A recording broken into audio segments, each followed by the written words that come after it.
ஓம் சாந்தி. அவ்யக்த முரளி 26/6/1970. அவ்யக்த பாப்தாதா, மதுபன். காமதேனு என்பதன் அர்த்தம். தன்னை சாட்சாத்கார மூர்த்தி என உணர்ந்திருக்கிறீர்களா? மூர்த்திகளுக்கு, அதாவது சிலைகளுக்கு முன்னால் பக்தர்கள் எதற்காக செல்கின்றனர்? தங்களின் மனதின் ஆசைகளை நிறைவேற்றுவதற்காக.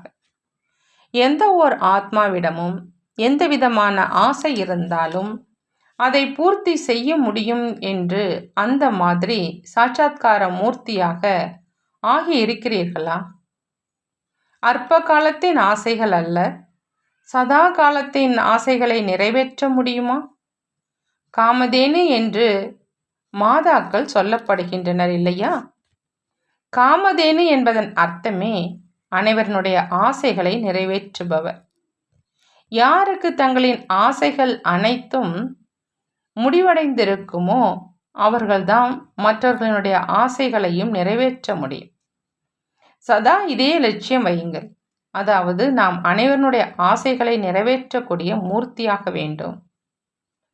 அனைவரினுடைய ஆசைகளை பூர்த்தி செய்யக்கூடியவர்கள் சுயம் இச்சா மாத்திரம் அவித்யா, அதாவது ஆசை என்றால் என்னவென்றே அறியாத நிலையில் இருப்பாங்க. அந்த மாதிரி அபியாசம் செய்ய வேண்டும்.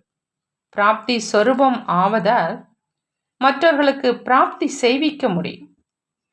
ஆக சதா தன்னை வள்ளல் அல்லது மகா தானே என உணர வேண்டும். மகா ஞானி ஆன பிறகு மகா தானியினுடைய காரியம் நடைபெறுகின்றது. மகாதானி ஆவதன் மூலம் மகா ஞானி என அடையாளம் காணப்படுவார்கள். சுற்றி வருவது பிடித்திருக்கிறது.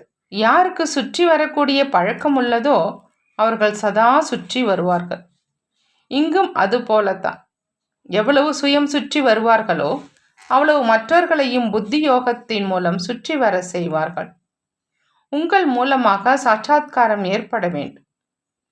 எப்படி? அதாவது பிரம்ம பாபாவினுடைய சாக்கார ரூபத்தின் முன்னால் வந்தபொழுது ஒவ்வொருவருக்கும் பாவனையினுடைய அனுசாரம் சாட்சாத்காரத்தினுடைய அனுபவம் ஏற்பட்டது.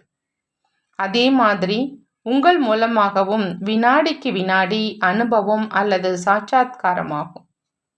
எப்பொழுது அவ்யக்த தோற்றத்தின் ரூபத்தை காட்டுவீர்களோ அப்பொழுது அது போன்ற காட்சி கொடுக்கும் மூர்த்தி அல்லது சாட்சாத்கார மூர்த்தியாவீர்கள். யாராவது முன்னால் வந்தால் சரீரம் தென்படக்கூடாது.